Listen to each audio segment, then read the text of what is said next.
ప్రభువైన యేసుక్రీస్తు నామంలో ఈ యొక్క మీటింగ్ లో జాయిన్ అయిన మీ అందరికి కూడా నా హృదయపూర్వకమైన వందనాలు తెలియజేస్తున్నాను. అందరికీ వందనాలు. దేవునికి స్తోత్రం కలుగును గాక. ప్రియమైన దేవుని బిడ్డలారా, మత్తయి సువార్త 5వ అధ్యాయం వాక్య ధ్యానాల్లో మనం ఉన్నాం. ఇవి ధన్యతలకు సంబంధించిన సబ్జెక్ట్. ఇది యేసు ప్రభు కొండ ఎక్కి కూర్చుండగా అని రాసింది అక్కడ 5వ అధ్యాయం 1వ వాక్యంలో. అది న్యాచురల్ గా అది హిల్ కాదు, అది ఒక ఎత్తైన ఒక ప్రదేశం అంతే. అది పెద్ద కొండ ఎక్కి కూర్చున్నట్టేం కాదు, మెట్ట ప్రదేశం. అది కొంచెం ఇట్లా పల్లంగా ఉంటుంది, హైట్ ప్రదేశం. అక్కడ కూర్చొని ఆయన కూర్చున్నాడు. మిగిలిన వారంతా నిలబడి ఉంటారు. మోషే పాత నిబంధన పద్ధతి ప్రకారం సేవకుడు కూర్చొని ఉంటాడు, విశ్వాసులంతా నిలబడి వాక్యం వింటారు. ఇప్పుడు సేవకుడు నిలబడి ఉంటున్నారు, విశ్వాసులందరూ కూర్చొని ఉంటున్నారు. ఇది రివర్స్. ఇప్పుడు కొత్త నిబంధనలో అంటే సేవకుడు కంటే విశ్వాసులు చాలా ఘనులు అనేది సేవకుడు గుర్తుపట్టాలి. ఎందుకంటే ఒకప్పుడు మోషే పీఠం మీద కూర్చుంటే, ఆయన అసిస్టెంట్స్ కూర్చుంటే ప్రజలు నిలబడి వాక్యం వినేవాళ్ళు సమాజ మందిరంలో. ప్రభు దగ్గర కూడా అదే పద్ధతి. ఆయన కూర్చున్నాడు, ప్రజలు వింటూ ఉన్నారు. ఆయన నోరు తెరిచి బోధించసాగాడు. గలిలయ ప్రాంతంలో ఆయన పరిచర్య ప్రారంభించినప్పుడు ఎప్పుడు ఒక వ్యక్తి ధన్యుడవుతాడు, ఆశీర్వదించబడినట్లుగా భావించవచ్చు. ఇక్కడ అసలు మీనింగ్ అయితే, గ్రీక్ లో రాసిన అసలు మీనింగ్ అయితే, ఓ హౌ హ్యాపీ, ఎంతో సంతోషమో కదా అన్నట్లుగా, ఎంత ఆనందమో కదా అన్నట్లుగా. ఈ యొక్క ధన్యతలు అనేవి మనకి దేనికి ఉపయోగపడతాయంటే, రెగ్యులర్గా మనం క్రీస్తుని వెంబడించే వారం కనుక, క్రీస్తుని వెంబడించేవారు ఎలా జీవించాలి ఈ భూమి మీద అనేది మనకి ధన్యతలను ధ్యానించడం ద్వారా మనం గ్రహించవచ్చు. ఇలాంటి లక్షణాలు మనం కలిగి ఉండాలి. ఒక రకంగా 5, 6, 7 అధ్యాయాలు మత్తయి సువార్తలో పరలోకపు సూత్రాలు అంటారు భక్తులు, హెవెన్లీ ప్రిన్సిపల్స్. హెవెన్కి వెళ్ళిన తర్వాత ఒక వ్యక్తి ఈ విధంగా జీవిస్తాడు. అదే హెవెన్లీ లైఫ్ని భూమి మీదనే జీవించడం ప్రారంభించడానికి, మనం ఎలాగో వెళ్ళేది పరలోకమే కనుక, సిటిజన్షిప్ మంది పరలోకమే కనుక పర్మనెంట్గా, ఈ భూమి మీద ఉన్న పౌరసత్వం తాత్కాలికమే కనుక, అది అమెరికా పౌరుడైనా ఇండియా పౌరుడైనా ఈ తాత్కాలికమైన పౌరసత్వమే. ఈ ఆధార్ కార్డులు ఏ రోజు పనికిరావు. మన పిల్లలు ఎట్టాకు మనం వెళ్ళిపోయాక తగలబెట్టేస్తారు, చేత్తంత ఇంట్లో ఎందుకని. పర్మనెంట్ ఆధార్ కార్డు ప్రభు దగ్గర మనకుంది. అక్కడ మనం నివసించాల్సిన జీవన విధానం 5, 6, 7 అధ్యాయాల్లో రాసి ఉంది. అదే జీవితాన్ని సాధ్యమైనంత వరకు భూమి మీద జీవించగలిగితే దేవుడికి చాలా ఇష్టలుగా మారే అవకాశం ఉంది. అందుకు ఈ 5, 6, 7 అధ్యాయాలు మనకు తోడ్పడతాయి. మనం ఏం చేయాలో, మనం ఏమి చేయకూడదో స్పష్టంగా ఈ మత్తయి సువార్త 5వ అధ్యాయంలో మనం చూడవచ్చు. ప్రియమైన దేవుని బిడ్డలారా, మన యొక్క అంతరంగం వేషధారణతో ఉండకూడదు. మన అంతరంగం ఏమో దోపుతో నిండి బాహ్యంగా భక్తులుగా కనబడేవారు కొంతమంది ఉంటాం మనలో కూడా. నేను కూడా అలా కొన్ని సందర్భాల్లో కనపడి ఉండొచ్చు కూడా. కానీ ధన్యతలు మనకి ఏం నేర్పిస్తాయంటే, హిపోక్రసీ చాలా ప్రమాదం, వేషధారణ చాలా ప్రమాదం. వేషధారి 200 శిక్ష అనుభవిస్తాడు. కాబట్టి వేషధారణ తగదు అని కూడా ఈ యొక్క అధ్యాయాల్లో మనం గ్రహించవచ్చు. చాలా ముందు చాలా అధ్యాయాలు వస్తాయి. పాత నిబంధనలో క్రియ చేస్తేనే పాపం, కొత్త నిబంధనలో మోహపు చూపే పాపం. పాత నిబంధనలో హత్య చేస్తే పాపం, కొత్త నిబంధనలో ద్రోహి అని సహోదరుని అంటేనే పాపం. మనం ఈ రోజులో నేను ఎన్నిసార్లు ఒకవేళ డిస్కషన్ ఏదైనా వస్తే, మరి ఈ రోజు అయితే నేను అనలేదులే కానీ ఎవరిని, మరి నేను అనుంటానేమో. అందుకే 2, 3 కూర్చోవాలంటే కొద్దిగా భయపడతాను నేను. మ్యాక్సిమం నా భార్య ప్రభు దగ్గరికి వెళ్ళిన దగ్గర నుంచి ఒంటరిగా ఉండటానికి ఇష్టపడతాను. కారణం అంటే ఎక్కువ వ్యర్థమైన మాటలు నోటి నుంచి రాకుండా. కొత్త నిబంధనలో ద్రోహి అని అంటేనే సహోదరుణ్ణి పాపం. ప్రియమైన దేవుని బిడ్డలరా, కాబట్టి ఈ యొక్క అధ్యాయాలన్నీ కూడా మనకు పరలోకపు సూత్రాలను తెలియజేస్తాయి. మనం ఏం మాట్లాడాలి, ఏం మాట్లాడకూడదు, మన హృదయాన్ని ఎలా ఉంచుకోవాలి, ఎలా ఉండకూడదు, మన నడక ఎలా ఉండాలి, మన పడక ఎలా ఉండాలి, మన చూపు ఎలా ఉండాలి, స్పష్టంగా క్లారిటీ ఉంది ఇందులో. మనకు ఎవరి మీద శత్రుత్వం కలిగి మనం వచ్చి, ప్రభువా నీకు స్తోత్రం అయ్యా, వందనాలు అయ్యా, పొద్దున్నే వచ్చి ఒక అన్న నాతో చెప్తున్నాడు, రాత్రి అంతా ప్రార్థన చేస్తూనే ఉన్నానన్న, రాత్రి అంతా దర్శనాలేనన్నా, పరలోక ప్రభు సింహాసనాన్ని చూశానన్నా, ఆ సింహాసనం దగ్గరికి వెళ్ళి నేను ప్రభువా అని కౌగిలించుకున్నానన్న ప్రభువుని. ఒక అన్న నాతో చెప్తున్నాడు, ఇవన్నీ నేను అనుభవించేవే, మీకు చెప్పేవన్నీ ఏది కల్పితం కాదు, నేను ఎక్కడ విననిది కూడా కాదు. మ్యాక్సిమం నేను వినినవే చెప్తాను, కొన్ని అయితే చూసినవి కూడా చెప్తాను. నా చెవుకి ఒక మాట పడకూడదు, పడిందంటే మాత్రం మ్యాక్సిమం దేశం అంతా చెప్తాను. అది ఏ ఇంటి విషయమైనా, నా ఇంటి విషయమైనా ఉదాహరణగా చెప్తాను. వాళ్ళు ఎవరి పేర్లు, ఎవరి కుటుంబ సంగతులు మాట్లాడను, కానీ జీవితాలు సరి చేసుకోవడానికి మాత్రం మాట్లాడతాను. వాళ్ళు ఏ ఊళ్ళో ఉంటారు ఏం చెప్పను నేను. తెల్లవాళ్ళు ప్రార్థన చేశానన్నా, ఉపవాస ప్రార్థన అన్న అన్నాడు. మంచిదన్నా, బాగుందన్నా, చాలా సంతోషం అన్నా, నా కొరకు కూడా ప్రార్థన చేయండి అన్న. నీ కొరకు ఎందుకు చేయండి అన్న, నువ్వు నాకు చాలా అత్యంత ప్రియుడు అన్నాడు. చాలా సంతోషం, మీ ప్రార్థనలు నేను ఉంటాం, నాకు గొప్ప ధన్యత కదా అన్నాను. తర్వాత నేను అన్నాను, అన్నా ఫలానా సంగతి ఏంటన్నా అన్న. ఏదో ఒక సంగతి చెప్తే అది ఏమైందన్నా అన్న. ఆయన అంతకుముందు బాధపడుతూ ఒక సంఘటన నాతో చెప్తే ఆ సంగతి ఏమైందన్నా అన్న. ఇక లేచాడండి, అతని ఒరిజినాలిటీ బయటకు వచ్చింది. ఒక ఏరియా అతను ఆ స్లాంగ్ బాగుండదు, మాట్లాడటం భాష. అతను తెలుగు పండితుడి దగ్గర బాగా తెలుగు నేర్చుకున్నాడు. చాలా అతను మాట్లాడుతుంటే అసలు ఇంత మంచి లాంగ్వేజ్ ఆ ఏరియా వాడు ఎలా మాట్లాడుతున్నాడు రా అని నేనే ఆశ్చర్యపోయా. ఒక రోజున మేమిద్దరం రాజమండ్రిలో ఉండగా అలా బయటికి వెళ్ళాం. సడన్గా ఒక పాము కనపడింది మా ఇద్దరికి, రాజమండ్రిలో నేను బీఈడి చేసే రోజుల్లో. ఇక అతను భాష మొత్తం మారిపోయింది, ఒరిజినల్ లాంగ్వేజ్ వచ్చేసింది. ఎప్పుడైతే భయపడ్డాడో ఈ సాంస్క్రిట్ భాష అంతా పోయింది, తెలుగు స్వచ్ఛమైన భాష, నేను మాట్లాడలేను, అంత చక్కగా మాట్లాడుతున్నాడు అతను. భయం ఎప్పుడైతే వచ్చిందో అతను ఒరిజినల్ లాంగ్వేజ్ వచ్చింది. అప్పుడు నేను అనుకున్నాను, ఓహో ఇది నీ ఒరిజినాలిటీ అనుకున్నాను నేను. ఇతని దగ్గర ఎప్పుడైతే అతను చెప్పిన టాపిక్ అతను ఎత్తానో, అతని రౌద్రాన్ని నేను ఆ రోజు చూశానండి. ఇక మాటలు కాదు అవి. రాత్రి అంతా ప్రార్థన చేశాడు, అమితమైన ప్రార్థన, నా కోసం కూడా చేశాడు. కానీ మరుసటి రోజు అతని నోటి మాటలు ఉన్నాయి చూడండి, భయంకరమైన మాటలు. వీటన్నిటిని సరి చేసుకోవడానికే ప్రభు చాలా స్పష్టంగా పరలోకపు సూత్రాలని భూమి మీద అనుసరింపజేయడానికి ప్రభు మనతో మన కోసం రాయించి పెట్టాడు. మొట్టమొదటి ధన్యత, ఆత్మ విషయమే దీనులైన వారు ధన్యులు, పరలోక రాజ్యం వారిది. పరలోక రాజ్యాన్ని చేరాలంటే ఇది టికెట్ కొనుక్కుంటే వెళ్ళేది కాదండి. మేము చిన్నప్పుడు సరదాగా అనేవాళ్ళం, ఆ ఖమ్మం జిల్లాలో ఉండి ఆ కృష్ణాల జిల్లాలో తిరుగుతా, మా ఊరు పక్కన ఒక ఏరు ఉంది, నది, మునేరు అంటారు. ఆ కేసర దగ్గర నుంచి వెళ్తుంది. బాగా వరద వచ్చేటప్పుడు మా ఫ్రెండ్స్ మేము, రే ఇక్కడి నుంచి దూకామంటే టికెట్ లేకుండా విజయవాడ వెళ్ళొచ్చు, అక్కడ సినిమా చూసుకొని రావచ్చు అనేవాళ్ళం సరదాగా. అసలు వాడు దూకితే సినిమా చూసే అవకాశం ఎక్కడ ఉంటుంది, ఆ సంగతి మాకు తెలుసు. కానీ జోకు, టికెట్ లేకుండా వెళ్ళిపోవచ్చు, అలా జోక్ చేసుకునేవాళ్ళం. ఈ రోజుల్లో కూడా క్రైస్తవుడి యొక్క ఆలోచన ఏంటంటే, పరలోక రాజ్యం ఉచితంగా ప్రభు ఇచ్చేసాడు, ఇక ఇచ్చేసాడు అంతే. ఆయన గ్రాండ్ చేశాడు, చెక్ గ్రాండ్ చేసేసాడు, టికెట్ ఇచ్చేసాడు ఆయన. అబద్ధం.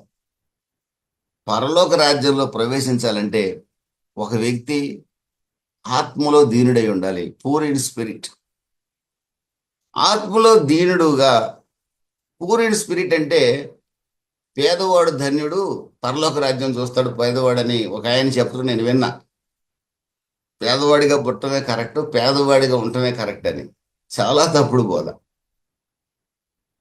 ఆ పూర్ అనేది ఉంది కదండి, అందుకు పేదవాడు అనుకుంటారు అంతే. బైబిల్లో మళ్ళీ ఇంకొక వాక్యం ఉంది, పేదలైన వారు ధన్యులు అని. అది చూపి దానికి దీనికి లింక్ పెట్టేశాడు. కాదండి, మెటీరియల్ పవర్టీ కాదు ఇక్కడ. ఈ రోజున పేదలైన భక్తులు ఉన్నారు, మెటీరియల్గా ధనవంతులై ఉండి ఎంతో భక్తిగా ఉండే వాళ్ళు ఉన్నారు, ఎంతో భక్తిగా. కొన్ని సంఘాలలో మెడ్రాస్లో నేను విన్నాను, నేను చూడలేదు నా కళ్ళతో, భక్తుల ద్వారా విన్నా. ఐఏఎస్ ఆఫీసరు, కలెక్టర్స్ వాళ్ళంతా అక్కడ దాకా గన్మ్యాన్తో వచ్చి ఆ పెంతుకోస్ చర్చికి వెళ్ళి ఆ లోపలికి పోయాక వాళ్ళు ఏడిచే ఏడుపు పశ్చాత్తాపంతో చూస్తేనట గన్మ్యాన్స్ ఆశ్చర్యపోయేవాళ్ళంట. ఏంటి మా సారు ఇంత స్ట్రిక్ట్గా ఉంటాడు, ఇంత ఇంత ఏడుస్తున్నాడు ఏంటి, చర్చిలోకి వెళ్ళి ఇంత దీనుడిగా ఉన్నాడు ఏంటి అనుకుంటారట. ప్రియమైన దేవుని బిడ్డరా, మరి పెద్ద ఐఏఎస్ ఆఫీసర్లు, నాకు తెలిసి ఒక జీన్ రాజ్ శామ్యుయల్ గారు అని ఉండేవాడు మెడ్రాసులో, లేమెన్స్ ఫెలోషిప్లో. ఆయన సెక్రటరీ హోదాలో పనిచేశాడు తమిళనాడు గవర్నమెంట్లో. మేము వెళ్ళిన కాన్ఫరెన్స్ దగ్గర ఎల్ఈఎఫ్లో ఆయన డ్యూటీ ఏంటంటే మార్నింగ్ టిఫిన్ 1 రూపీ ఇస్తే టిఫిన్ పెడతారు మాకు. ఆ 1 రూపీ కట్టించుకొని టికెట్ ఇచ్చే డ్యూటీ అయింది. ఎవరండి ఈయన అని అడిగా నేను. కొత్త కదా, మనకు తెలియదు, ఏం ఉద్యోగం చేస్తారు, చదువుకున్నాడా లేకపోతే ఏంటి అని పాస్టర్ అని అడిగితే ఆయన ఐఏఎస్ అన్నారు. నాకు ఆశ్చర్యం వేసింది. నేను ఆయన ముందు చాలా బచ్చానమాట. అంత దీనులు ఉన్నారు. శ్రీమైన దేవుని బిడ్డరా, అట్టి దీనులు మాత్రమే పరలోక రాజ్యంలో ప్రవేశించగలుగుతారు. ఈ దీనత్వంలో మొట్టమొదటి పాయింట్ ఏంటంటే దేవుని మీద ఆధారపడటం నేర్చుకున్నవాడే దీనుడు. దేవుని మీద ఆధారపడటం నేర్చుకున్నవాడే దీనుడు. ప్రతి విషయానికి, తన కుటుంబ విషయమైనా, ఉద్యోగ విషయమైనా, వ్యాపార విషయమైనా, ప్రియమైన దేవుని బిడ్డలారా, దేవుని మీద ఆధారపడటం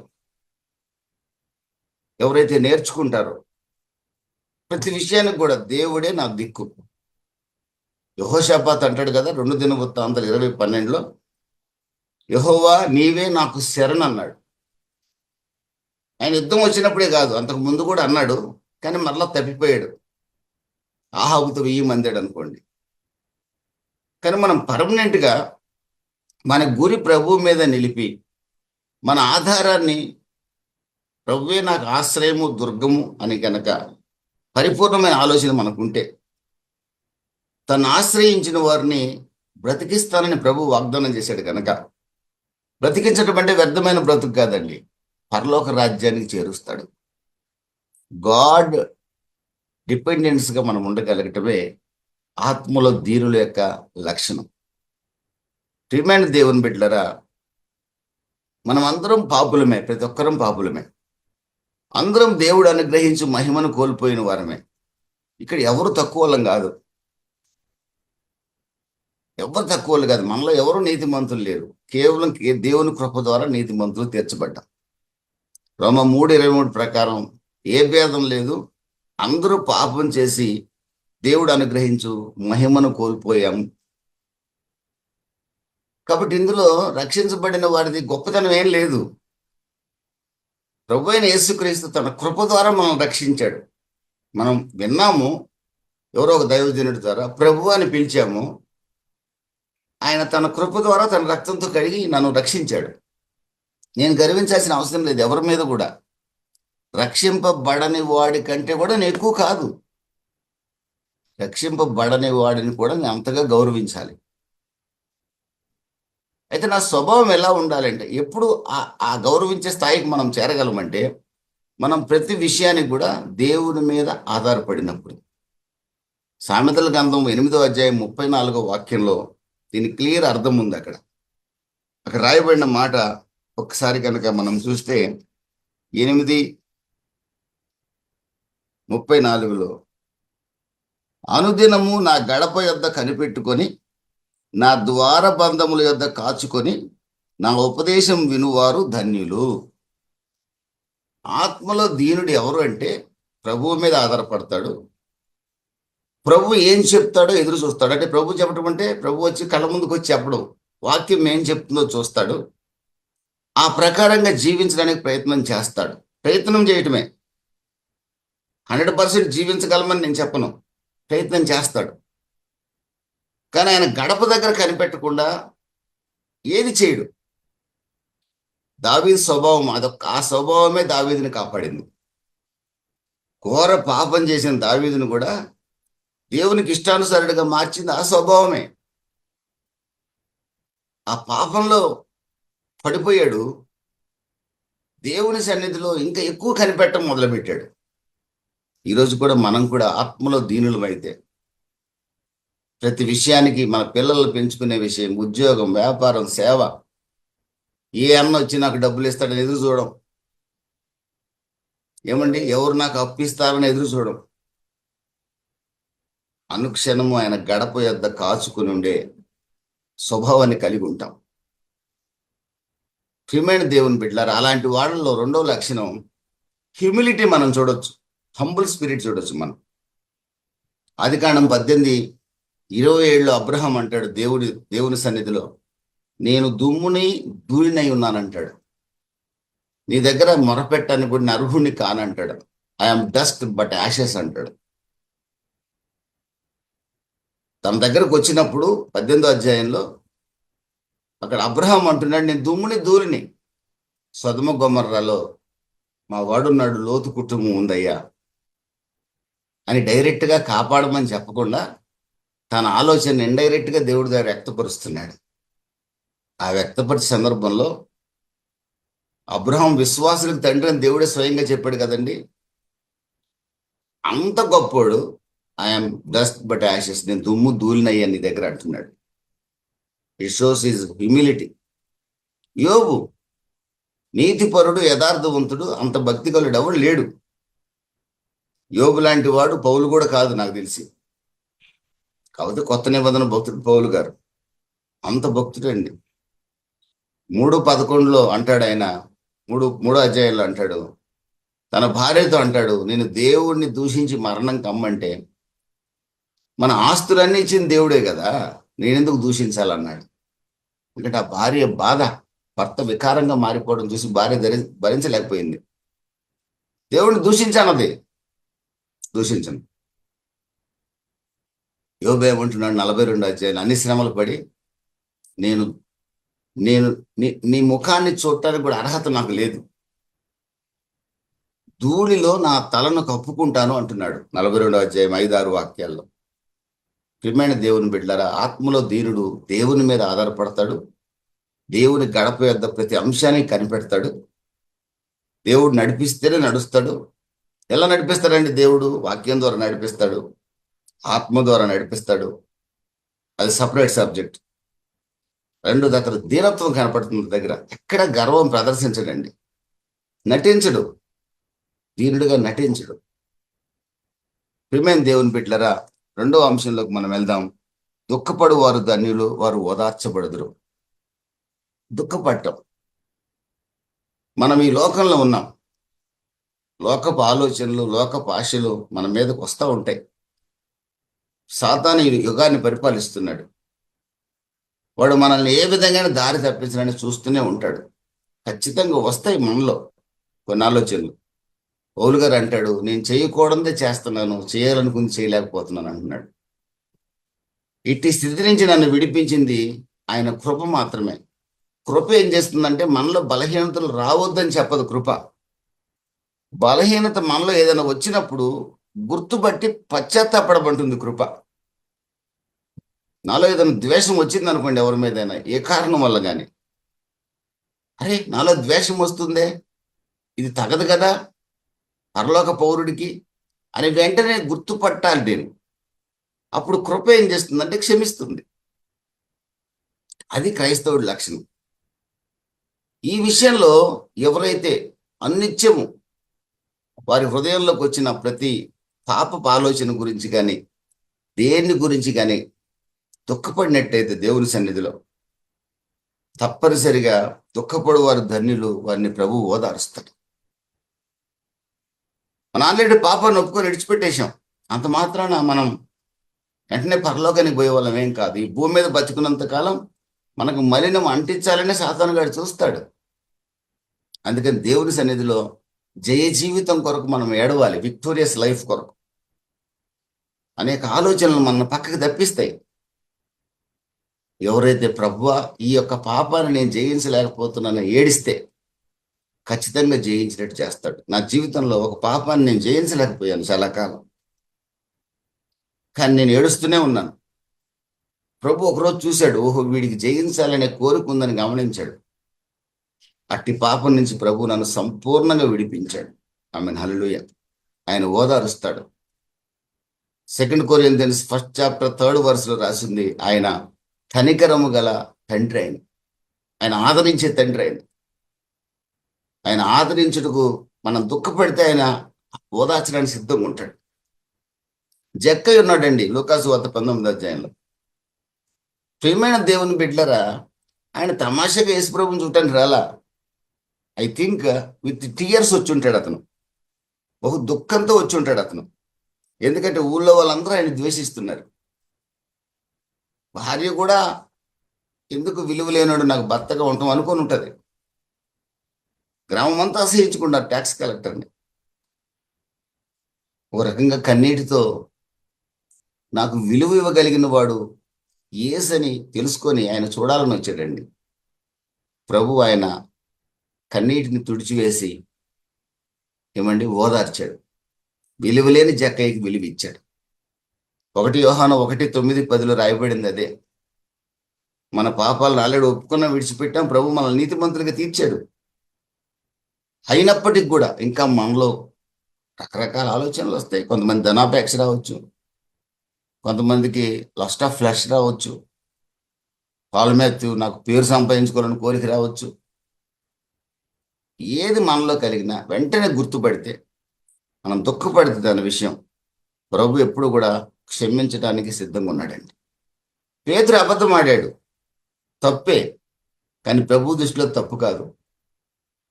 కారణం ఏంటో తెలుసా? పేతురు పశ్చాత్తాపడ్డాడు, కృప క్షమించింది. యూదా పాపం చేశాడు, తప్పే, కానీ యూదా అదే పాపాన్ని చేసి అలాగే కొనసాగాడు, కానీ ప్రభు దగ్గరికి రావడానికి ఇష్టపడలా. అందుకని అతను తను తాను ఊరేసుకొని చనిపోయాడు. పాపం కృప పొందలేకపోయాడు, కృపకు దూరం అయ్యాడు. దుఃఖపడితే ప్రభు సన్నిధిలో ఏ విషయమైనా, మన పిల్లల విషయమైనా, కుటుంబ విషయమైనా, సేవ విషయమైనా, రక్షణ పొందిన మీరు నేను కన్నీరు కారిస్తే ప్రభు చాలా బాధపడతాడు. రక్షణ పొందిన వాడు కన్నీరు కారిస్తే ప్రభు క్షమిస్తాడు, కానీ పొందిన మనం కన్నీరు కారుస్తుంటే నా బిడ్డ ఎందుకు కన్నీరు కారుస్తున్నాడని ఆ దుఃఖపడే మనల్ని సహాయం చేసి ఓదారుస్తాడు. 3వది, సాత్వికులు ధన్యులు, వారు భూలోకమును స్వతంత్రించుకొందురు. ఈ భూలోకాన్ని స్వతంత్రించుకోవడం అంటే ఏం లేదండి. ప్రకటన గ్రంథం 20వ అధ్యాయం 5-6 ప్రకారం మన ఈ భూమి మీద యేసు ప్రభు 1000 ఏళ్ళు పరిపాలన చేస్తాడు. ఆ పరిపాలనలో మనం ప్రభుతో కూడా పాలించేవారిగా ఉంటాం. మనం ప్రకటన గ్రంథం ధ్యానించినప్పుడు స్పష్టంగా దాన్ని నేర్చుకున్నాం. ప్రకటన గ్రంథం 20:5-6 వాక్యాలు. 1000 ఏళ్ళు ఆయనతో కూడా మనం పరిపాలిస్తాం. 1 తెస్సలోనిక 4వ అధ్యాయంలో 17-18 వాక్యాల్లో, కాగా సదాకాలం మనం ప్రభువుతో కూడా ఉంటాము. ఏం చేస్తుంటాము? ఆయన్ని ఆరాధిస్తుంటాం, ఆయన చెప్పిన పని చేస్తుంటాం. పరలోకానికి వెళ్ళి సోమరులుగా ఉంటానన్న ప్రభు ఉండనేడు. అసలు సోమరులను అక్కడ చేర్చుకోడు. అక్కడ ఎప్పుడు యాక్టివ్గా ఉండాల్సిందే. ఎందుకంటే ఏ నొప్పి ఉండదు, ఏ బాధ ఉండదు, ఏ మోకాలు నొప్పి ఉండదు, ఏ వెన్నెముక నొప్పి ఉండదు. యాక్టివ్గా ఉండకపోతే ఎట్ట? అక్కడ కూడా తింటానంటే ఎట్ట కుదురుతుంది? ఆ సోమరుని ఇక్కడే ఆయన ఫిల్టర్ చేసేస్తాడు. ప్రియమైన దేవుని బిడ్డలారా, సాత్వికులు ధన్యులు, వారు భూలోకాన్ని స్వతంత్రించుకుంటారు. వీరు ప్రభువు 1000 ఏళ్ల పాలనలో ఈ భూమిని పరిపాలిస్తారు. అది భూమిని స్వతంత్రించుకోవటం అంటే. ఇప్పుడు నేను సాత్వికుడిగా ఉన్నాను, పలానాళ్ళు 100 ఎకరాలు నాకు వస్తుంది అనుకుంటే పొరపాటు. భూమి మీద ఎవడాస్తి ప్రభు ఎవడికి ఇవ్వడు, ఎవడాస్తి వాడిదే. కానీ ఆ మీక్నెస్ కనుక మనం ఉంటే, ఒక రోజున ప్రభువుతో కలిసి మనం పరిపాలించబోతున్నాం. ఈ సాత్వికుడి యొక్క లక్షణం ఏంటంటే అతడు ఒకరినొకరు గౌరవించుకునే, ఘనపరుచుకునే స్వభావం కలిగి ఉంటాడు. Honour one another. ఫిలిప్పీలు రాసిన పత్రిక 2వ అధ్యాయం 3వ వాక్యంలో ఒకరినొకరు గౌరవించుకుంటారు, ఘనపరుచుకుంటారు. అంతేగాని పాల్ మాథ్యూ ఇట్టా అని నన్ను ఒకడు తిట్టడు, నేను అతను ఇట్లా అని నేను అతన్ని తిట్టను. మరి ఆ యూట్యూబ్లు చూస్తే మరి వాళ్ళకి మీక్నెస్ ఉందా, సాత్వికత్వం ఉందా? నథింగ్. ప్రభు పిలిపే అది. మత్తయి సువార్త 11:28లో నేను సాత్వికుడును, దీన మనసు గలవాడును, నా దగ్గర వచ్చి నేర్చుకోండి ప్రభు చెప్పాడు. అసలు ఈ సాత్వికత్వం ఉన్న వ్యక్తి లక్షణం ఏంటంటే, ఇదో పెద్ద పదం తెలుగులో అనుకుని కంగారు పడకండి. సాత్వికత్వం ఉన్న వ్యక్తి లక్షణం ఏంటంటే, నేను మన మీటింగ్లో ఉన్న రవీంద్రనాథ్ అన్న నేను గౌరవించాలి, ఆయన నన్ను గౌరవించాలి. ఒకరినొకరు గనులుగా ఎంచుకోవాలి. నాకంటే ఆయన యోగ్యుడు, నాకు పాట పాడటం రాదు, ఆయనకు పాట పాడటం వచ్చు. ఆయన ఈ మీటింగ్స్లో వాక్యం చెప్పడు, సరే నాకేదో కొంచెం వాక్యం చెప్పడం వచ్చు. నాకు వచ్చా రాదని పక్కన పెట్టండి, వచ్చినా రాకపోయినా ఒక వ్యక్తిని గౌరవించాల్సిన బాధ్యత నాది. క్రైస్తవుడు బాధ్యత, నిజమైన క్రైస్తవుడు బాధ్యత. నువ్వు ద్వేషిస్తున్నావు, గౌరవించట్లేదంటే క్రైస్తవుడివే కాదు. 1000 ఏళ్ల పాలనలో మనం ఉండం, పరలోక రాజ్యంలో అసలు చేరం. అదేంటండి అంత మాట అనేశారు? ఓ పెద్ద పాస్టర్ దగ్గర బాప్తిసం పొందాను. ఏ పాస్టర్ దగ్గర బాప్తిసం పొందినా నేను పరలోకానికి తీసుకెళ్ళదు. ఇది సత్యం. మీక్నెస్ చాలా ఇంపార్టెంట్. ప్రభు రాజ్యంలో మనం ఆయనతో కలిసి రాజులైన యాజక సమూహంగా ఉండాలంటే. అవసరం లేదండి 1000 ఏళ్ల పాలన మాకు అనుకుంటే, అసలు 1000 ఏళ్ల పాలనలో చేరకపోతే పరలోక రాజ్యం లేదు మనకి. అసలు బేసిక్గానే దెబ్బతింటాం మనం. ప్రియమైన దేవుని బిడ్డలారా, మీక్నెస్ అంటే ఏం లేదండి. ఒకప్పుడు క్రూరమైన జంతువు నేను, క్రూయల్ యానిమల్ నేను, ఒకరోజు క్రికెట్ యానిమల్ నేను. ఇప్పుడు నేను ప్రభు కృప ద్వారా టేమ్డ్ యానిమల్ అయ్యాను. అంటే సాధు చేయబడిన సాధు జంతువుని అయ్యాను నేను ఇప్పుడు. ఒకప్పుడు అందరినీ కరిసేవాడిని అనుకుందాం, ఇప్పుడు కరవటం మానేశాను. ఎవరు మార్చారు ఈ చేంజ్? ప్రభువు చేశాడు. ఇది మీక్నెస్ అంటే. ఇది మీక్నెస్ అంటే. నేను ఒక చోట ఇంతకుముందు మీకు చెప్పాను, బైబిల్ పట్టుకున్న ఒక ఆయన నెల్లూరులో డైరెక్టర్ ఆఫ్ సోషల్ వెల్ఫేర్ దగ్గర ఏదో పని ఉండి నేను ఆ పక్కకి వెళ్ళా. ఆయన చేతిలో బైబిల్ ఉంది, టచ్ చేశాడు. పాస్టర్ గారేనంట. మొత్తం మీద ఆయన పని ఏదో చేయలే ఆయన. అసలు ఈ బైబిల్ ఉంది కాబట్టి బతికిపోయాడు, లేకపోతే నేను నా సంగతి అసలు నేను పాత వ్యక్తిని అయితే నా తాట తీసేవాడిని అంటున్నాడు నెల్లూరు భాషలో. అతను టేమ్డ్ యానిమల్ కాదు, అతను సాధు జంతువు కాల. అతను ఇంకా క్రికెట్నెస్ అంతరంగంలో ఉంది. నేను అప్పట్లాగైతేనా సార్, అప్పట్లాగైతేనా? నేను ఏమనుకుంటున్నారు? మా ఊర్లో అయితేనా? ఈ మాటలన్నీ సాత్వికత్వం లేని మాటలు. ఇలాంటి వాడు పరలోక రాజ్యానికి వారసుడు కాడు. క్లియర్.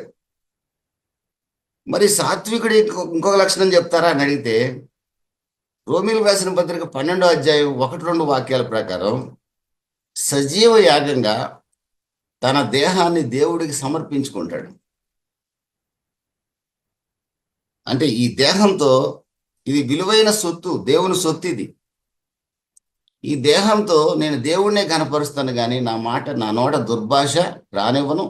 ఒకవేళ పొరపాటున నా పాత అలవాట్ల ప్రకారం, మన అందరం పల్లెటూరు వాళ్ళం కదండి, మనకు రాని మాటలు ఉన్నాయా చెప్పండి? నాకు మరీ ఎక్కువ వచ్చు.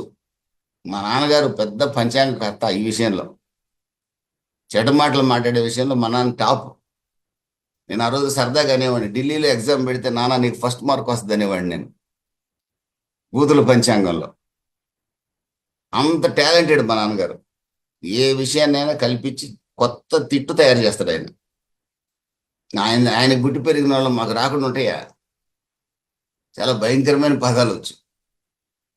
కానీ ఎవరు మార్చారు? టేమ్డ్ యానిమల్గా నన్ను సాధు చేయబడిన జంతువుగా ప్రభు మార్చాడు. అప్పటికి ఒక పదం, తెలంగాణలో ఒక పదం ఉంది. దానికి ఏదన్నా ఒకటి చెప్పంలోనే వెంటనే అరే అట్లా అనే బదులు ఆ పక్కన ఒక పదం వాడతాం మేము. ఖమ్మం జిల్లాలో పెరిగాను కదా, బాగా ఒక పదం వాడతాం. అది పెద్ద పదం కాదు, తెలంగాణలో పెద్ద పాప పదమే కాదు అది. కానీ నా భార్య నెల్లూరు కదండి, అసలు ఆ పదం నీ నోటి నుంచి వస్తే నాకు చికాకు పడుతుందని ఒక రోజున. ఇంకొక రోజు ఏమన్నా తెలిసి నా ఇగో మీద దెబ్బ కొట్టింది. నువ్వు సేవకుడివి, ఆ పదం రావచ్చని నోటి నాన్నది. దాన్ని మానేయడానికి నాకు 2 సంవత్సరాలు పట్టిందండి. ఎందుకంటే నాకు ఊత పదం అది. ప్రియమైన దేవుని బిడ్డలారా, అంత సజీవ యాగంగా ప్రభువు సమర్పించుకునేనే మనం భూలోకాన్ని 1000 ఏళ్ళు పరిపాలించే ఆ పరిపాలనలో మనం స్వతంత్రులుగా ఉండగలుగుతాం, పరిపాలించగలుగుతాం. మీక్నెస్ అంటే చేతకంతనం కాదండి. సాత్వికత్వం అంటే ఏదో పాము కథ చెప్తారు చూడండి, అది ఎవరిని హాని చేయలేదు. ఒక మహాముని చెప్పాడు, ఇక నువ్వు కాటేయొద్దని శపించిపోయాడు. ఇక అప్పటి నుంచి కాటేయట్లేదు. ఊళ్ళో వాళ్ళందరూ రాళ్లతో కొట్టారు. ఒకరోజు ఆ మహాముని వచ్చాడు, ఏమిటి పాము పాము ఇలా అయిపోయావు అని అడిగాడు. నువ్వు కాటేయొద్దని చెప్పావు కదా, ఎవరు నాన్నది? అరే కాటేయొద్దని అనగానే బుస కొట్టొద్దా నాన్న అన్నాడు ఆ ముని. అన్నాడని కథ చిన్నప్పుడు విన్నాను నేను. ప్రియమైన దేవుని బిడ్డలారా, సాత్వికులం అంటే అందరితో మనం ఆ మనకి బలం లేనట్టు కాదు. మనకు బలం ఉండి కూడా మన బలాన్ని మనం ప్రదర్శించట్లా. ఎవరి బలాన్ని చూపిస్తున్నాం? మనం క్షమించే యేసుక్రీస్తు బలాన్ని మనం ప్రత్యక్షపరుస్తున్నాం. ఆమేన్, హల్లెలూయా. మనం కొట్టగలం ఒక వ్యక్తిని, కానీ క్షమించే యేసుక్రీస్తు బలం. యేసుక్రీస్తు అంటాడు, నేను పిలిస్తే లక్షల లక్షల సైన్యాలు పంపిస్తాడు నా తండ్రి అన్నాడు. మరి ఎందుకు ప్రభు దించకూడదా అంటాడు, నాలా అంటాడు పక్కన. సిలువ వేసిన వాళ్ళు అంటారు, వీడు పిలుస్తున్నాడు దేవుణ్ణి, దేవుడు దిగొస్తాడేమో చూద్దాం అంటున్నారు. దేవుడిని దింపగలడు, సైన్యాలు దింపగలడు. బలహీనుడు కాదు యేసు ప్రభు, కానీ క్షమించడం ద్వారా తన బలాన్ని చూపించాడు. ఆమేన్, హల్లెలూయా. ఇది క్రైస్తవుడి యొక్క లక్షణం. సౌలు పౌలుగా మారి హింసించబడ్డాడు. 2 కొరింథీ 11 అంటాడు, నేను కొరడా దెబ్బలు తిన్నాను, శ్రమల పాలయ్యాను అంటాడు, ఏవి నన్ను ఆపలేవంటాడు. రోమిలు రాసిన పత్రికలు అంటాడు, క్రీస్తు ప్రేమ నుండి నన్ను ఏది ఎడబాపు నేరదు అంటాడు. పౌలు గారు వాళ్ళ నాన్నకు ఫోన్ చేస్తే, ఆ రోజుల్లో ఫోన్లు లేవు కానీ కబురు చేస్తే, వాళ్ళ నాన్న బాగా రిచ్, చాలా మంది బౌన్సర్లు తీసుకొని వచ్చేవాడు వాళ్ళ నాన్న కొట్టడానికి అవసరమైతే. కానీ దేన్ని ఉపయోగించుకోవాలా?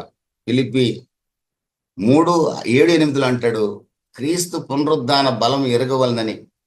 అసలు క్షమించడంలో ఎంత శక్తి ఉందో తెలుసుకోవాలని నేను సమస్తాన్ని నష్టంగా పెంటతో సమానంగా ఎంచుకున్నాను అన్నాడండి. ఇప్పుడు మనవాళ్ళేమో బస్సులకు అడ్డంగా పడుకుంటాం, లారీలకు అడ్డంగా పడుకుంటాం అంటున్నారు. ఎంత తేడా అండి ఆ సేవకి ఈ సేవకి. పరలోక రాజ్యంలో ఇలాంటి వాళ్ళే చేరగలుగుతారు. లోకంలో తనకు బలం ఉంది, డబ్బు ఉంది, కానీ సంపూర్తిగా ఆయన తను ఖాళీ చేసుకున్నాడు. ఆ లోకపు గర్వము, లోకపు బలము, లోకపు ఈగో అంతా కూడా ఎంప్టీ చేసుకున్నాడు. వాళ్ళ సెల్ఫ్ని ఖాళీ చేసుకున్నారు. ఇప్పుడు మేము కాదు, క్రీస్తే. ఆమేన్, హల్లెలూయా. మేము కాదు, మా ద్వారా క్రీస్తే కార్యం చేస్తున్నాడు. గ్రామ్ స్టెయిన్స్ చంపారు ఒరిస్సాలో. ఆ తర్వాత భయంకరమైన వరదలు వచ్చాయి, ఎంతో మంది నష్టపోయారు. ఇప్పుడు ఈ సహోదరుడిని చంపారు, వాళ్ళ భార్య క్షమించింది. ఏం జరుగుతుందో చూడాలి. మనం నష్టాన్ని అయితే కోరుకోకూడదు, ఆ ప్రాంతం మారాలని మనం ప్రార్థన చేద్దాం. 4వది, ప్రియమైన దేవుని బిడ్డలారా, నీతి కొరకు ఆకలి దప్పులు గల వారు ధన్యులు, వారు తృప్తిపరచబడతారు. Hunger for righteousness. నీతి కొరకు ఆకలి దప్పులు ఉంటే వాళ్ళు ఖచ్చితంగా దే షల్ బి ఫిల్డ్, వాళ్ళు తృప్తిపరచబడతారు. నీతి అనేది ధర్మశాస్త్రం ద్వారా రాదు. ధర్మశాస్త్రం మనకు తెలియజేసింది ఏంటంటే మనం పాపులమని మనకు తెలియజేస్తుంది ధర్మశాస్త్రం. మనం ఏదైనా తప్పు చేసినప్పుడు ఇది తప్పు అని ధర్మశాస్త్రం చెప్తుంది. ఆ తప్పు నుంచి మనల్ని విడిపించేది కృప. By grace we are saved. ఆ కృప ప్రభు మనకు ఎలా ఇచ్చాడంటే తన అమూల్యమైన రక్తాన్ని చిందించి ఇచ్చాడు. తన అమూల్యమైన రక్తాన్ని చిందించి సాతానును సిలువలో ఓడించి తండ్రి అయిన దేవుని ఎదుట మనల్ని నీతిమంతులుగా నిలబెట్టాడు. ఇప్పుడు తండ్రి అయిన దేవుడు పాలమేత్యం చూసినప్పుడు నా పాపాన్ని చూడ్డాయన నా మీద ఉన్న క్రీస్తు రక్తాన్ని చూస్తాడు. నేను కడగబడ్డాను కాబట్టి ఓహో పాలమేత్యం నీతిమంతుల్లో అని తండ్రి అయిన దేవుడు కనబడతాను. నేను క్రీస్తు ద్వారా కనబడతాను. క్రీస్తు లేకపోతే వేస్ట్.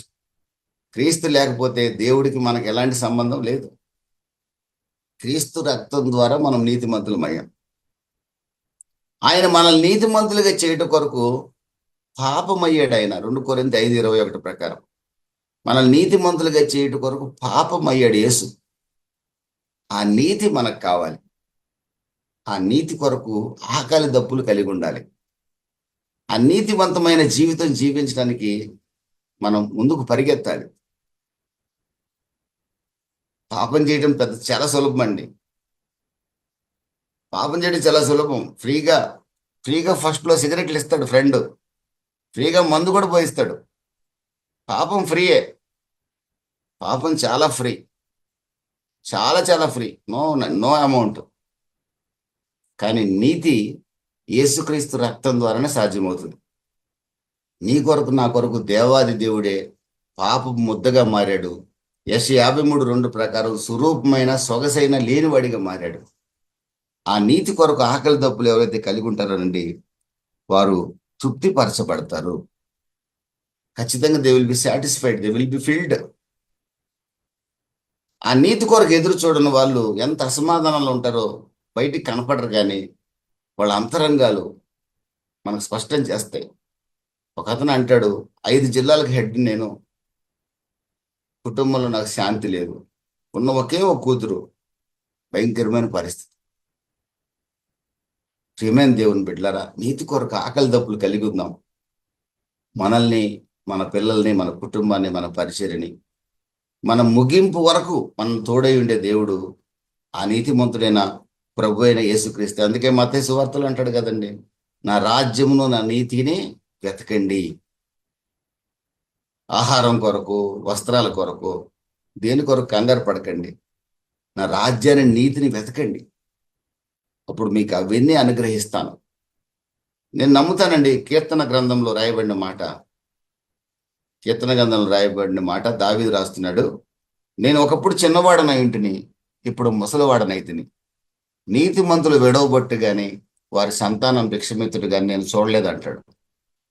మన సంతానాన్ని దేవుడు భిక్షమెత్తనీయడండి. మన సంతానాన్ని దేవుడు విడిచిపెట్టడండి. నీతి కొరకు ఆకలి దప్పులు కలిగి ఉందాం. మనల్నే కాదు, మన పిల్లలు, మన కుటుంబాన్ని కూడా తృప్తిగా కాపాడే బాధ్యత ఆయన తీసుకుంటాడు.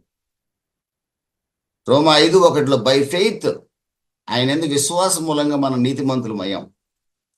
యేసుక్రీస్తు ఎవరో కాదు, మన నీతి. 1 కొరింథీ 1:30 రాసింది, యేసుక్రీస్తే మనకి నీతి అయ్యాడు అని రాసింది. నీతి అంటే యేసు ప్రభువే, ఇంకెవడు లేడు. ఆయన మంచోడు కదా, ఈయన మంచోడు కదా, ఎవడు లేడు. యేసు ప్రభు ఒక్కడే నీతిమంతుడు. ఎవడు లేడండి. ఎవడు లేడని సంగతి మనకు తెలుసు. ఈ విషయంలో క్లారిటీ ఉండాలి మనకి. యేసు ఒక్కడే నీతిమంతుడు. పక్క చరిత్రలు చదవండి, చరిత్రలు చూడండి. యేసు నీతిమంతుని తెలుసుకొని మాట్లాడండి. నేను అలాగే మాట్లాడతాను. యేసే నీతిమంతుడు, మరొక నీతిమంతుడు లేడు. కారణం రోమా 5:8 ఆయన మన కొరకు మరణించాడండి, మనల్ని నీతిమంతులుగా చేయటం కొరకు. కనుక మనం గనక నీతిమంతులుగా ఉండటానికి ఆకలి కొని ఉంటే మరింత నీతిమంతులుగా రోజు రోజుకి ప్రభుకు దగ్గర వారిగా మనల్ని మారుస్తాడు. నీతి అనే వస్త్రాన్ని మనకి ధరింపజేస్తాడు.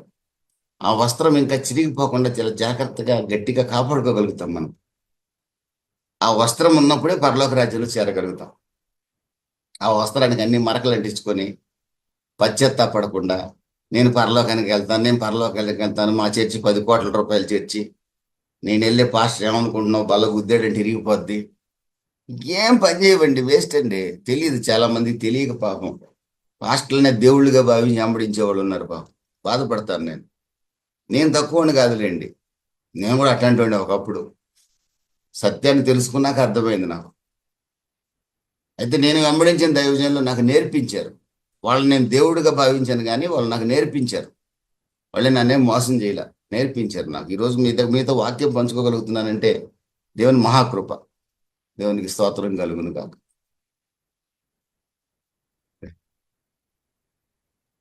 ప్రియమైన దేవుని బిడ్డలారా, 5వది, కనికరం గలవారు ధన్యులు, వారి కనికరం పొందుదురు. మీకు బాగా తెలుసు, మన దేవుడు కనికరం గల తండ్రి, ఫాదర్ ఆఫ్ కంపాషన్. యేసు ప్రభువుని నమ్ముకున్న మనము కనికరమే చూపించాలా, ఇకంతే వేరే మాటే లేదు, దీనికి నిర్వచనాలు ఏం లేవు. లూకాసు వార్త 7వ అధ్యాయంలో నాయని విధవరాలు ఏడటం చూసి యేసు కనికరపడ్డాడు. మార్కు సువార్త 1వ అధ్యాయంలో కుష్ఠవ్యాధిగ్రస్తుడు తన దగ్గరకు వచ్చి, నీకు ఇష్టమైతే నన్ను శుద్ధినిగా చేయమంటే యేసు కనికరపడి వాడిని ముట్టి, నాకు ఇష్టమే, శుద్ధుడు కమ్మన్నాడు. అక్కడ కాపరు లేని గొర్రెల్లాగా ఉన్న మనుషులు చూసి యేసు కనికరపడి కాపర్ల కొరకు ప్రార్థన చేయమన్నాడు. యేసు ప్రభు యొక్క స్వభావం కనికరం, దేవుని యొక్క స్వభావం ఇది. దేవుడు కనికరించి మనల్ని యోహాను 3:16 ప్రకారం తన ప్రియకుమారుడైన యేసుక్రీస్తుని మన కొరకు బలిగా అర్పించాడు. మీ మీద నా మీద కనికరపడి. ప్రియమైన దేవుని బిడ్డలారా, ఆయన నమ్ముకున్నామని చెప్పుకునే మనం కనికరం కలిగి ఉండొద్దా? కనికరం కలిగి ఉంటేనే మనం కనికరం పొందగలుగుతాం. What we sow we reap. మనం కనికరాన్ని విత్తితే కనికరానికి వస్తాం, ద్వేషాన్ని విత్తితే ద్వేషానికి వస్తాం, మోసాన్ని విత్తితే మోసానికి వస్తాం, అక్రమాన్ని విత్తితే అక్రమమే కోస్తాం. మీకు ఇంతకుముందు కూడా చెప్పాను, 3 కుటుంబాలు పాడు చేసిన తల్లి నా అంత పవర్ఫుల్ లేడీ లేదనుకుంది. ఆమె భూమి మీద ఉండగానే ఆమె 3 కుమార్తెల జీవితాలు పాడైపోయాయి. హాస్పిటల్ బెడ్ మీద పశ్చాత్తాపడింది. ప్రభు ఆమె బిడ్డల జీవితాలను కట్టాడు. పాడైపోయిన ఆ 3 కుటుంబాలను పిలిపించి, నేనే పాడు చేసినయ్యా మీ కుటుంబాలని పశ్చాత్తాపడింది. ప్రియమైన దేవుని బిడ్డలారా, లూకాసు వార్త 6:36 అంటాడు, ప్రభువే స్వయంగా చెప్తాడు, కనికరం చూపించండి, మీరు కనికరం పొందుతారని ప్రభు స్వయంగా చెప్తున్నాడు. కనుక మనం ఇప్పుడు నేను ఏదైతే ప్రసంగం చేస్తున్నానో, నన్ను మీరు గమనిస్తారు, ఎక్కడైనా కనపడతాను నేను. ఒక్కోసారి మీరు నాకు కనపడకపోవచ్చు, దూరం నుంచి నన్ను చూడవచ్చు. నేను కనికరం చూపించే వ్యక్తిగా ఉన్నానా లేదా అనేది మీకు అర్థమవుతుంది. నేను కనికరాన్ని బోధించేటప్పుడు ఖచ్చితంగా కనికరాన్ని చూపించాల్సిందే. ఆ స్వభావం మనం కలిగి ఉండాలి. ప్రియమైన దేవుని బిడ్డలారా, హామాన్ అనేవాడు మొర్దెకై మీద కనికరం చూపించలేకపోయాడు. ఏం జరిగింది అతని జీవితం? ఏం జరిగింది? అతను చిన్న నమస్కారం కొరకు వేషం పెంచుకొని పదవి పోగొట్టుకున్నాడు, ప్రాణం పోగొట్టుకున్నాడు, పిల్లలను పోగొట్టుకున్నాడు. We must show compassion. ఇది క్రీస్తు యొక్క లక్షణం. గలతీయులు రాసిన పత్రిక 6వ అధ్యాయం 1-2 వాక్యాల్లో, మీ సహోదరుడు ఎవడైనా గోతిలో పడితే వాడి పాపంలో మీరు కూడా పడకుండా కనికరంతో, బాగా జరిగిందిరా వాడికి అనుకోకుండా, వాడిని మార్చడానికి ప్రయత్నం చేయమని బైబిల్ సెలవిస్తుంది. ప్రియమైన దేవుని బిడ్డలారా, హృదయశుద్ధి గలవారు ధన్యులు, వారు దేవుణ్ణి చూస్తారు. దేవుణ్ణి చూడాలంటే హృదయం పవిత్రంగా కాపాడుకోవాలి తప్పదు. Pure in heart. హృదయశుద్ధి గలవారు ధన్యులు, వారు దేవుణ్ణి చూస్తారు. మనం చాలా మందిమి అవుట్ సైడ్ చాలా క్లీన్గా ఉంటాం, ఇన్సైడ్ ప్రభు అంటాడు, మీరు సున్నం కొట్టిన సమాధులు అంటాడు. పరిశీలన చూసి, సున్నం కొట్టిన సమాధిలాగా మనం ఉన్నాము. ఒకసారి పరిశీలించుకుందాం. నేనేం మాట్లాడుతున్నాను, ఆ మాటకు తగినట్టుగా నా అంతరంగం ఉందో లేదో. నాకు తెలుసు, దేవుడికి తెలుసు. ఎందుకంటే ఆయన అంతరింద్రియములను పరిశీలించే యెహోవా. కనుక ప్రియమైన దేవుని బిడ్డలారా, ఇంటర్నల్ ప్యూరిటీ చాలా అవసరం. పేతురుకి అది లేదు. రక్షింపబడ్డాడు, సేవకుడేడు, కానీ ఇంటర్నల్ ప్యూరిటీ లేదు. అపోస్తలుల కార్యాలు 10వ అధ్యాయం వరకు కూడా అతనిలో ద్వేషం ఉంది అన్ని జనులంటే. ఇప్పుడు మీలో నాలో కూడా ఏదైనా ద్వేషం ఉండొచ్చు, చెప్పలేము. కానీ పశ్చాత్తాపడ్డాడు పేతురు. కొర్నేలి ఇంటికి వెళ్తే అందరు రక్షించబడ్డారు. ఈ రోజున మనలో ఏ విషయమైనా, ఎవరి మీదైనా, దేని విషయం మీద ద్వేషం ఉంటే ఈరోజు పశ్చాత్తాపడగలిగితే తప్పనిసరిగా మనం దేవుణ్ణి చూసే అనుభవంలోకి రాగలుగుతాం. నేను పశ్చాత్తాపడినంటే దేవుని చూడలేము, దేవుడినే చూడలేమంటే 1000 ఏళ్ల పాలన లేదు, నూతన సృష్టి లేదు. మరి నా బాప్తిసం వేస్ట్, నా బైబిల్ వేస్ట్. 1 యోహాను 3వ అధ్యాయం 2వ వాక్యం మీకు బాగా తెలుసు కదండి. మనం ఒక రోజున యేసు పోలికగా మారతాం. హృదయ శుద్ధి కలిగి ఉంటేనే, ఆ హృదయాన్ని రోజు రోజుకి శుభ్రపరుచుకుంటేనే యేసు పోలికగా ఒక రోజు ప్రభు మనల్ని మారుస్తాడు. నా హృదయం ఇలాగే ఉంచుకుంటానండి, ఆయనే మారుస్తాడు యేసు పోలికగా, అంత అవసరం ఆయనకి లేదు. మీ కొరకు నా కొరకు బలైందే ఎక్కువ ఆయన. సమాధాన పరుచు వారు ధన్యులు, వారు దేవుని కుమారులు అనబడుదురు. ప్రియమైన దేవుని బిడ్డలారా, మనం ఏ ఫ్యామిలీనైనా, ఏ భార్యాభర్తలనైనా, ఏ సంఘాన్నైనా సమాధానం కలగజేసే వారిగానే మనం ఉండాలి. ఎందుకంటే మన ప్రభు సమాధానకర్త, సమాధానపు రాజు. ఆయన సమాధానం ఇవ్వటానికే మనం వచ్చాడు. ఆయన ఖచ్చితంగా సమాధాన పరచడానికి మనం ప్రయత్నం చేస్తే కుటుంబాలను కానీ, వ్యక్తులను కానీ, ఖచ్చితంగా ఆ సమాధానాన్ని ప్రభు మనకిస్తాడు. బలా నమ్మకమైన కుమారుడాన్ని మనల్ని పిలుస్తాడు. చివరిది, నీతి నిమిత్తం హింసించబడి వారు ధన్యులు, పరలోక రాజ్యం వారిది. ఇప్పుడు మన పాస్టర్ గారు మరి మరణించాడు. ఆయన నీతి కొరకు హింసించబడ్డాడు. ఆయన వ్యక్తిగత నాకు తెలియదు, ఆయన సేవ ఏంటో కూడా నాకు తెలియదు. కానీ అందరూ చెప్పేదాన్ని బట్టి మంచి సేవకుడని విన్నాను నేను. కానీ ఖచ్చితంగా పరలోక రాజ్యం అయిందే, పరలోక రాజ్యం అయింది. అపోస్తలుల కార్యాలు 13వ అధ్యాయం 9, 10, 11 వాక్యాలు స్పష్టంగా ఉంది. మరి పరలోక రాజ్యంలో ప్రవేశించుటకు మనం హింసలు అనుభవించాల్సిందే. హింస లేకుండా పరలోక రాజ్యంలో ప్రవేశించడం కష్టం.